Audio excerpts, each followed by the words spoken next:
it's really cool to be with a company for so long through those startup growing pain phases to see it now where it's a national brand. I forget how many states we're in, but it's, it's in the teens or 20s. Wow.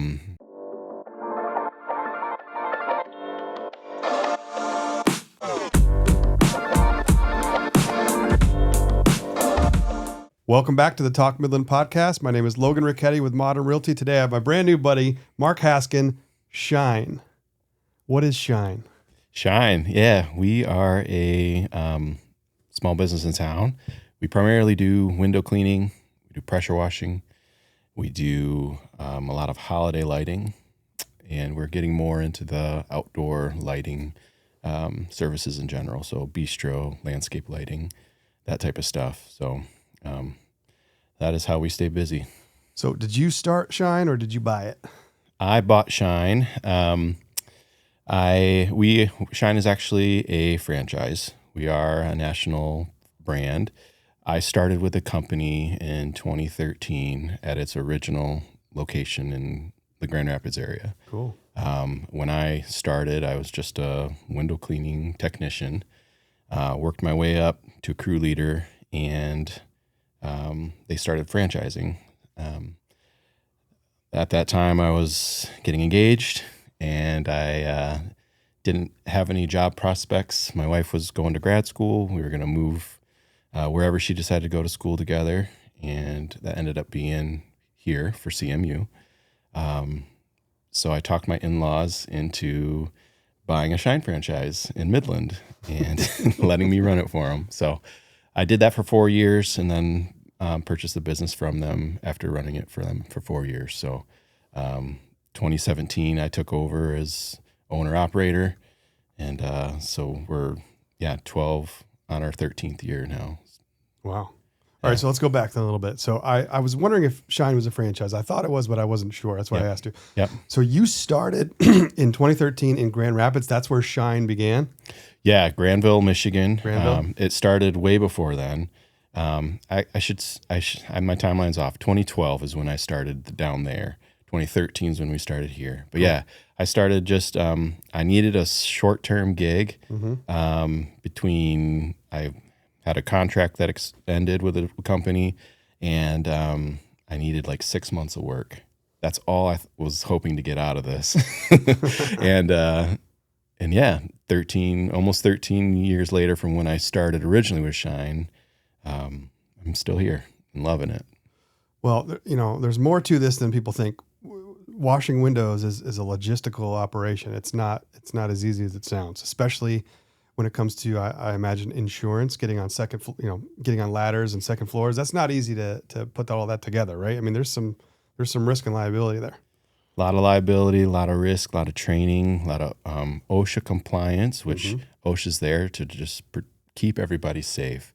I was just chatting with the gentleman earlier where we do repel work. We do repel work now. So we're, hundreds of feet in the air, controlled descending down is an effort and a feat in itself. And then you have to keep all your tools contained, and then the whole goal of it is cleaning the glass on your way down. Right.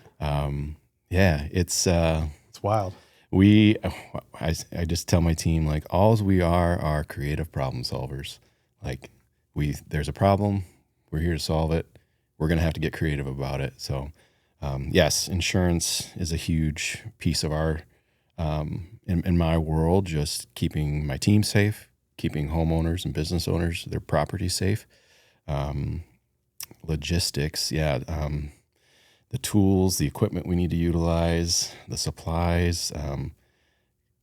Just think about in your own home how many cleaning products you have, and how that's going to vary from home to home. Everyone's got their specialties, and then a cleaning company. We have to be prepared to handle any exterior surface scenario. It takes us all to do it. Yeah. And it's cool being a part of a team where everyone's starting to get their own little specialty. And so they can we've got go-to people for different problems and different techniques, which is really fun to watch people mature and really become an industry expert in something. Well, I want to talk about the client life cycle, but first I want to go back a little bit to this concept of the franchising and the original company that you worked for, and you were a tech, and you were starting from the ground floor, no pun intended. Yeah. And that was just supposed to be a short-term gig. You're going to do your next thing, but it turns out you were well received there. You did a good job, and you were enjoying it, and you saw some opportunity to grow, which is cool in a small business. Yeah. And then fortuitously, the owners of the founders of the company decided to franchise their business model. Now, that in and of itself is difficult. It takes a lot of challenges. I've looked into that for real estate brokers before. Yeah. And there's a lot of laws and compliance and all kinds of regulations with franchising. Yeah. But regardless, you saw yourself coming home to Midland because your wife was going to do grad school. Yep. And so you decided, hey, let's see if we can get this up here. And at that point, do you remember how many franchise locations they had put together at that point, or were you one of the first ones, or were they established at that point? So there, I believe we were number one as far as new ownership. Okay. The original location has split into two, Grand Rapids and then Holland. And then one of those guys had started the Lansing operation. So there was Grand Rapids, Lansing, Holland. But I believe my in-laws were the first new buyers into Shine, starting the Midland location, followed shortly by Traverse City, Cool. Which is pretty cool because my in-laws' nephew, my wife's cousin, now owns the Traverse City location. Cool. So kind of 1-2. It's under my in-laws, kind of coaching tree or umbrella. So, we were right at the forefront of. The franchising documents were hot off the press into our hands. It's really cool to be with a company for so long through those startup growing pain phases to see it now where it's a national brand. I forget how many states we're in, but it's in the teens or 20s. Wow. Some Texas, Florida, Michigan are the leaders as far as locations per state. It's been fun being along for the ride and seeing something grow from idea, conception, infant stage growth. Now it feels like we're starting to mature as a organization. It's been a lot of fun. Well, you went from being along for the ride to being in the driver's seat when you decided to lobby your in-laws to put you, to bankroll you and put you into play. So I imagine though, at that point, you were probably an expert in the operations because you've seen, you know how the accounts are delivered and fulfilled and things like that. But you put yourself in a position to now be in charge of deal flow, as I call it, marketing, sales, and advertising. And you needed to build a client base in Midland. Did you do that from zero, from scratch? And if so, how did you do that? Yeah, when we started, it was door knocking. My in-laws were, my father-in-law specifically, born and raised in Midland, so he had a lot of friends, co-workers. He called in some favors. Said, "Hey, I just put my son-in-law in a business here. Help me out here." Yeah, he said, "Hey, I'm doing a thing. We need a hand." Cool. So yeah, we did, but that's kind of like the cool thing about Midland is that when someone's starting something new, someone's trying something they're excited or passionate about, Midland's a town that wants to help. They want to see that project succeed. I agree. Now I've really felt that, not being from Midland, but choosing Midland as home. People want you to be successful. They want to support your business. They're excited when others step up to a challenge to fit a need or to create an exciting opportunity. I've always just felt like Midland's been an extremely supportive community.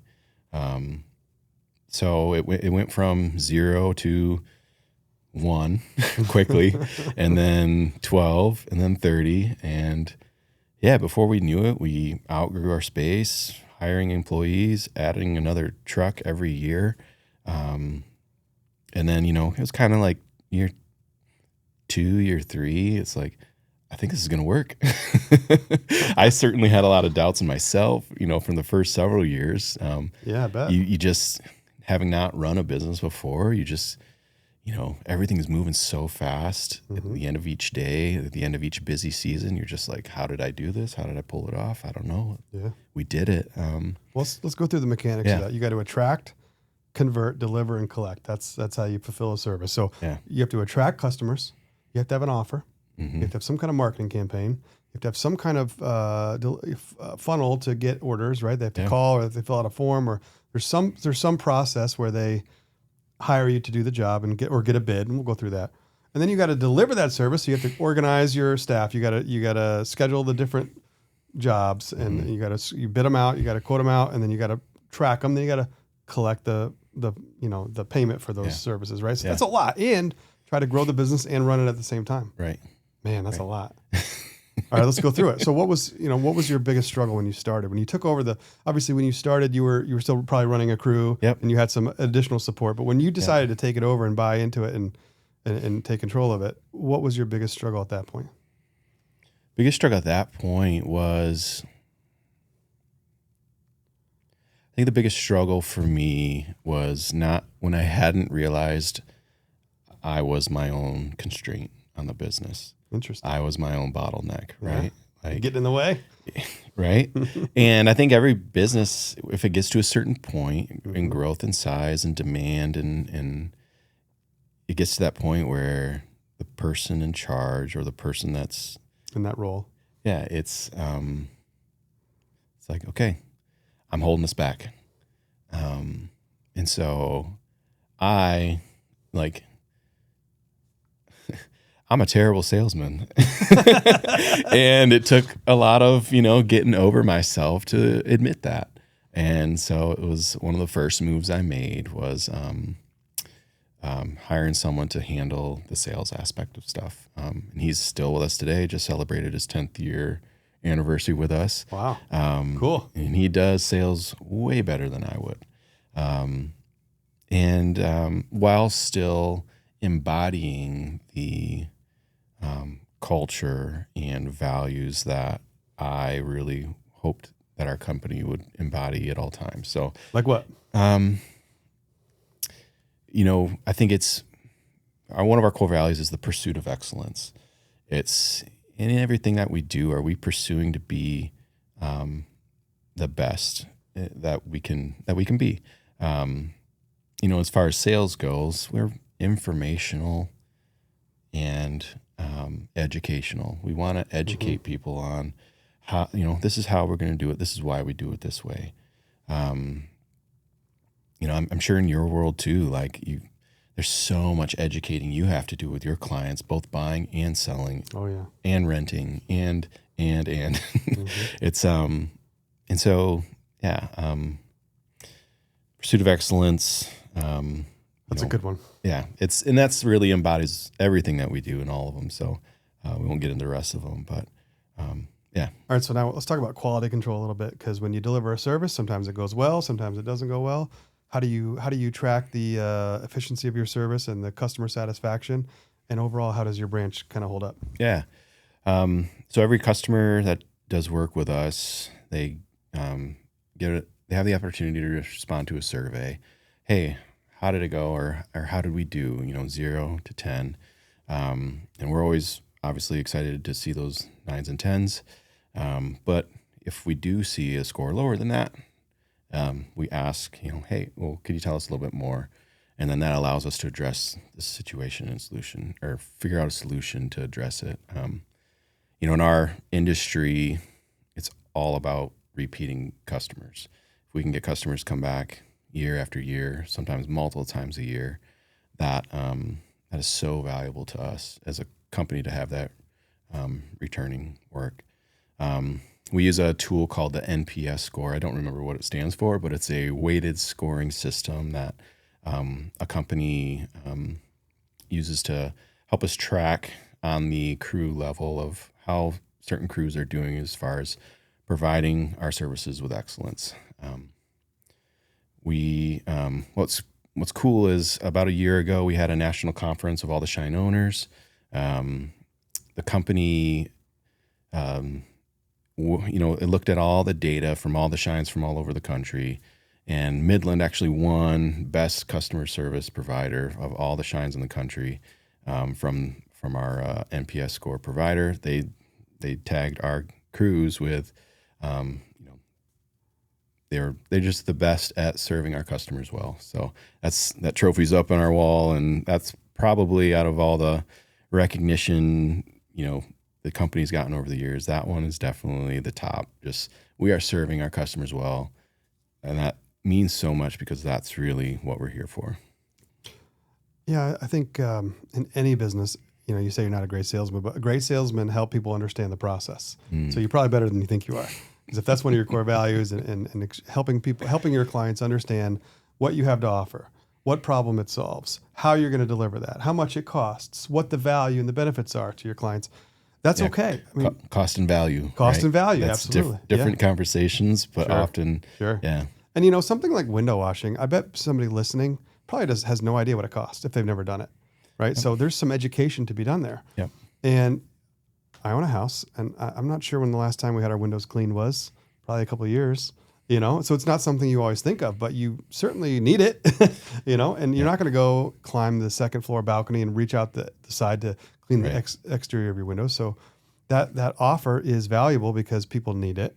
But in order for them to make a buying decision on hiring a company like Shine to clean their windows and do other things, they have to be educated on what the services are, how much they cost, and what the value is. Yeah. And that's what a good salesman does. There's nothing wrong with that, I don't think. No. As a small business owner, if you don't like that role, you got to outsource that role. And it sounds like you've done a good job of doing that. If you have a salesperson with you for 10 plus years, it means you have built a good culture, because salespeople come and go all the time. And that person must really be talented, because he or she has really solidified that role for you, which is nice. Yep. Okay. So let's talk about operations and fulfillment then. Okay. Now I see your red trucks all over the place, right? That's us. How many trucks you got? We've got about 10. 10 trucks. Yeah. That's pretty neat. How many employees are there?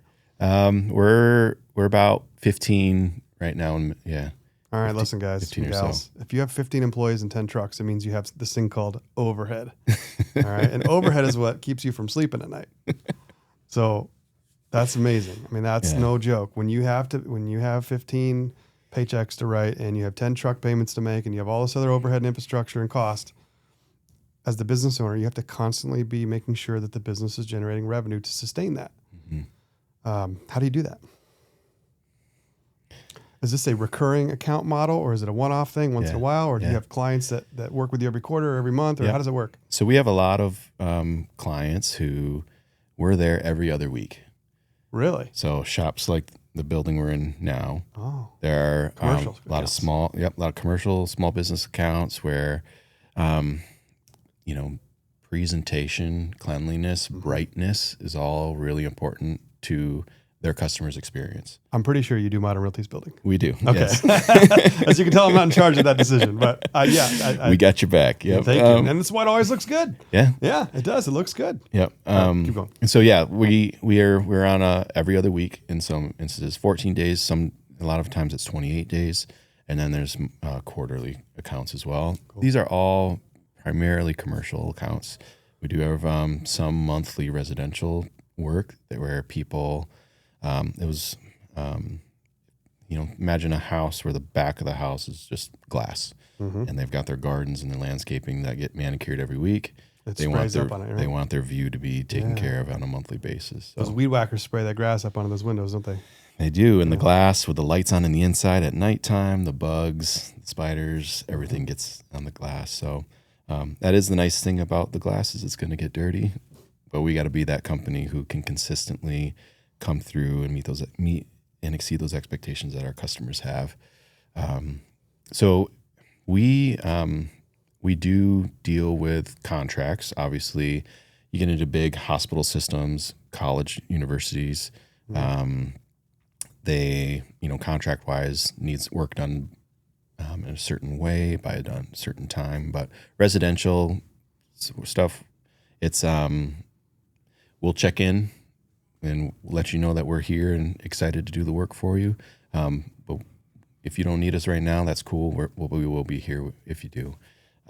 So a lot of residential jobs, we're there once to twice a year. Mm-hmm. And if, depending on what all is being done, it's, can look different at each appointment, or it can look the exact same at every appointment. But yeah, and then there's some really big projects we do annually. It takes a crew a few weeks to do. Those are the big fun ones. So yeah, like what? Like what's a big account that you have? we do Soaring Eagle Casino. Oh, cool.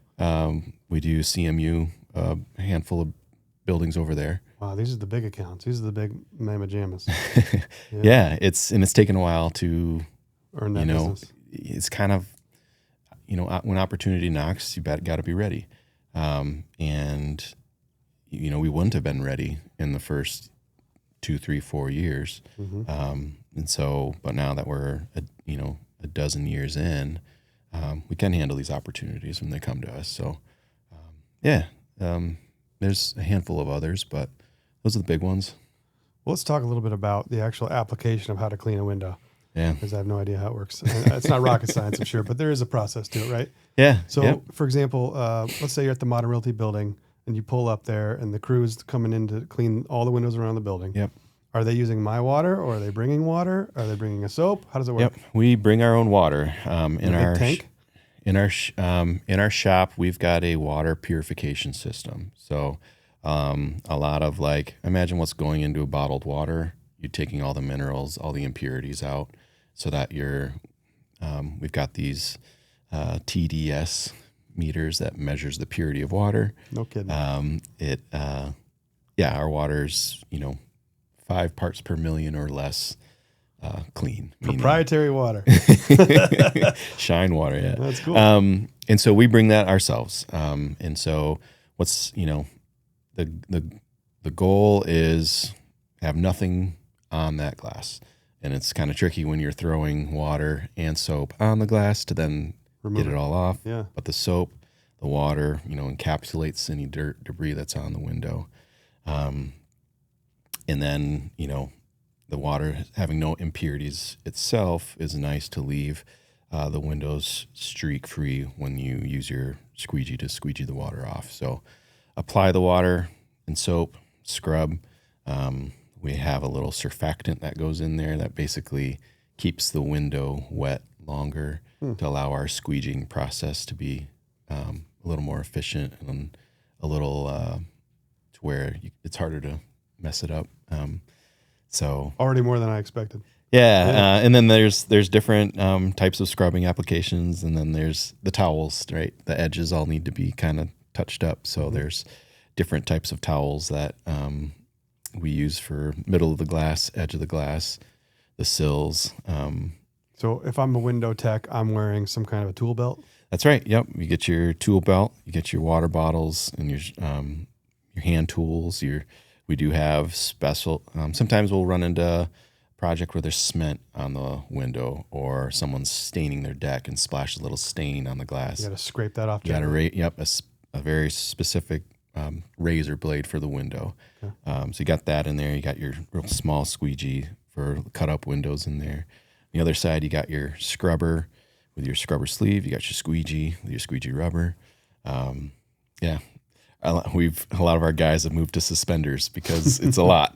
Yeah, pulls your pants down. And every year there's a new tool. There's a new, little tool to help pop screens out from the outside, window screens. Oh, yeah, little screwdriver type thing. Yep, little brushes to help clean and detail the tracks of the windows a little bit better. So, yeah, each person has their own tool belt, the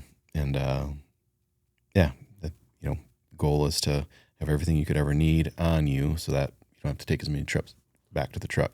Do you spray the screen as well? Clean the screen? Or, Yep. Yeah. We've got a special screen cleaning machine. We hook it up to the water, and it's spraying water, and then you run the screen through, scrubs it, rinses it, and then you just kind of tap it dry, let it dry out in the sun, put it back in. Yep. All right. So when you hire a new tech, there's a lot of training that goes on. Yeah. Now, does the franchise help with that? Do they have some kind of SOPs that you can standard procedures that you can, give to them and they can follow, or is it all on the job Yeah, training? Or they do have that. Yeah.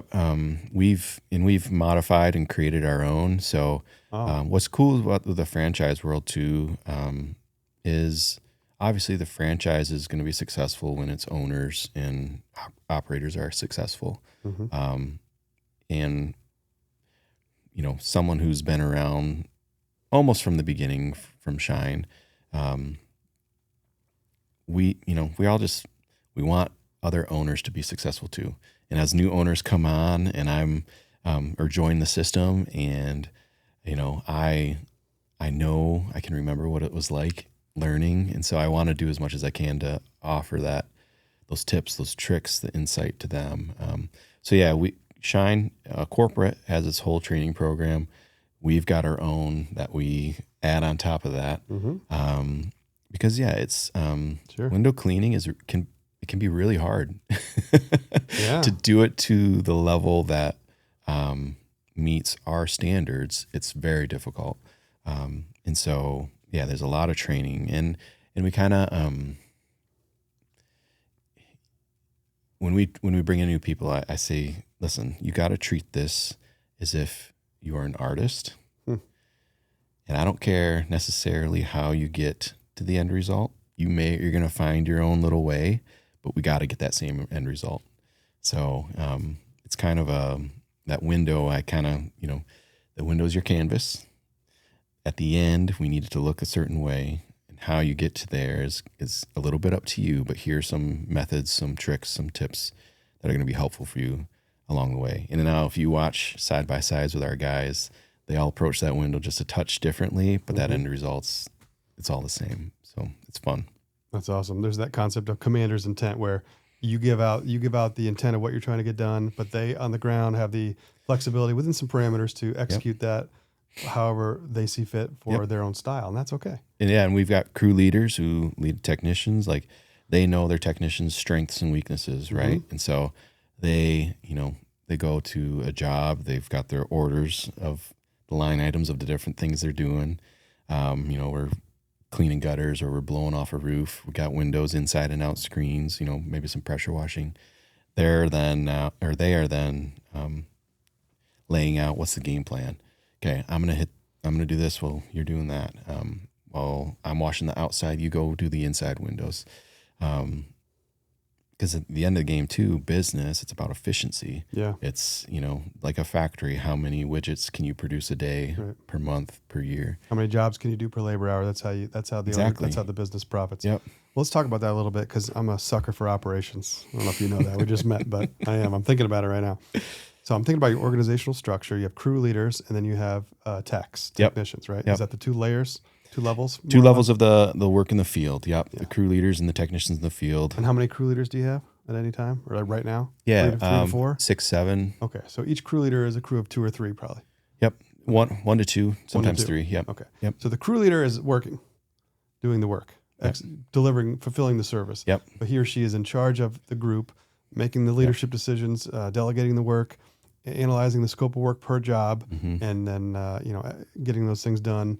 And I assume that you have some kind of scope of services or some kind of worksheet that you work off of. In each account, you check box 8, 9, and 10, and this one does 12 as well. And so they know on a repeating basis that every time they go to Modern Realty's building, we're doing the outside of the windows, and we're doing this, this, and this, but we're not doing this and this. Exactly. Except for once a year, they want this. Yep. So you can customize a work order and a scope of work per job, and then you file those away. And I assume that you probably assign the same crews to the same accounts as much as you can to create. As much as we can. Yeah. To create that familiarity between both building and employee, but also the people, right? Customers. Yep. Because we have that customers who request certain guys every time. Oh, do they? Well, they say, "Hey, Joe, I need Tom. I only need. Don't send anybody else. No one does it quite like Tom." Is that how it goes? Really, man? That's wild. That's pretty. Those are the customers you got to really watch out for. You got to take good care of them, I guess. Well, and they're the ones who keep coming back too. So they scratch our back, we'll scratch theirs. Well, absolutely. Yeah. All right. So let's talk about some vertical integration now. You have your core business is washing windows. Obviously, that's what you do. But you have the account base. You have the infrastructure. You have the crew. You have the licensing. you have the insurance. I don't know if there's licensing, but you have the insurance at least to apply Christmas lights and holiday lights and other lighting fixtures. Now, people listening might think, well, that's no big deal, but it is, because a lot of companies can't do that without the insurance, right? That's right. And so I think and that's also not a full-time business, because Christmas comes once, and nobody wants Christmas lights all year long for the most part. Some companies like Modern Realty has lighting, all year, and other companies do, which I think is beautiful. But I think it's a really good idea to upsell Christmas light installation and tear down for residential and commercial accounts, because a lot of people are willing to pay for that service, wouldn't do it if they didn't pay for the service, don't want to deal with it themselves. And there's probably not a great deal of competition in that space. Am I right? Yeah. Everything you said. Yeah, exactly right. It is becoming a more saturated, more companies are doing it because, but it's because it is, it's a popular service. Customers really value it. Yeah. So how do you bid a Christmas light residential job? You do it by linear foot. You do it by pitch. How do you just wing it? How do you figure that out? I winged it the first year. Yeah. And then you learn not to wing it. Right? Okay, that didn't work. Whoops, wrote a check for Christmas. Merry Christmas, everybody. Yeah, well, that's part of being a small business owner. You got to wing it a couple times, then you create a system. Yeah. Well, let's say if I called you up and said, hey, we're really thinking about, we are in the market, by the way. Yep. So God bless myself, but I'm not getting on a ladder to do that. I'll probably break my back and fall over, and that's it. Yeah. But I would love to have Christmas lights on my house. I don't even know where to start. I don't get any advertising for it. Nobody comes to mind. Now you do. But if I were to call up Shine and say, hey, can you quote my Christmas lights installation for this year? What would my client journey be like with you? Sure. So we do an in-person, consultation. Exactly. Would that be you or somebody on your team, sales guy? Some of my team. Yep. Brad, our sales manager, would handle that. And it's basic, because sometimes customers come in, or prospects, and they've got an idea, or they've seen a picture, or a friend of theirs has had XYZ. You got to keep up with the Joneses a little bit. Or just, that was really inspiring. Sure. and I want that too. So we do in person. We've got product that we can show. We've got, pictures that we can show. Basically, holiday, anything with lighting too. It's almost like, not quite to the extent of interior design, but it's how do you want this to feel? Mm-hmm. The holidays, Christmas time in Michigan, it's starting to turn winter, is winter. It's how do you want these lights? How do you want your home? How do you want your business to feel? And that really kind of directs the journey on color choice, applications of where the lights are, how many lights there are. Do you want more subtle? Do you want in your face? We want some attention on this place. It really just kind of, can go a few different ways. Color, size, quantity, and that's roof line. So roof line, it's how are we going to actually keep the lights up? Can we put them on your gutters? Do you have gutters? Can we attach them to your shingles? Do you have gutter guards on your gutters? Is it a flat roof? Is it a pitched roof? It's all lots of things you need to look at. And then we hand screw in every single roof light bulb that we put up. Jeez. And so some jobs with 400, we have some jobs 800,000 light bulbs. We're screwing in every single one of those light bulbs before we put them up. But that allows us to customize colors, patterns. You do that at the shop? Yep. Okay, so the homeowner buys the lights the first time? That's right. Yep. The first year is an investment year where they're covering the cost of the product. That product is now the customer's. And they buy it from you? Yep. Yeah. Okay. Yep. So we have a supplier that we get all of our stuff from, and then we sell the product to the customer. And that's roof lights. We do garland, greenery, and then we do like the mini strands, timers, extension cords, everything we are able to provide. Full service. That's right. So I guess the journey. Meet with our sales rep, Brad. He comes out, we talk it over. He'll do a digital mock-up to say, here's what we talked about. Here are the colors. Here are the placements. And then use the AI software for that? Some Not kind yet. of software? Not yet. I'm but sure that's coming. We've got some stuff, Yeah.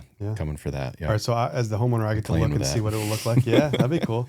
Yep. So you can see what it looks like ahead of time, then make those changes and alterations once Some you kind of formula from there. exactly. Yep. So there's footage. There's pitch. There's all the lights to you you have an upper roof line, but you don't have lights going from that upper roof line dangling down to that lower roof line.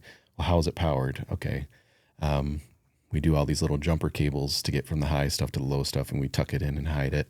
So all these little connections need to be made that first year. Cool.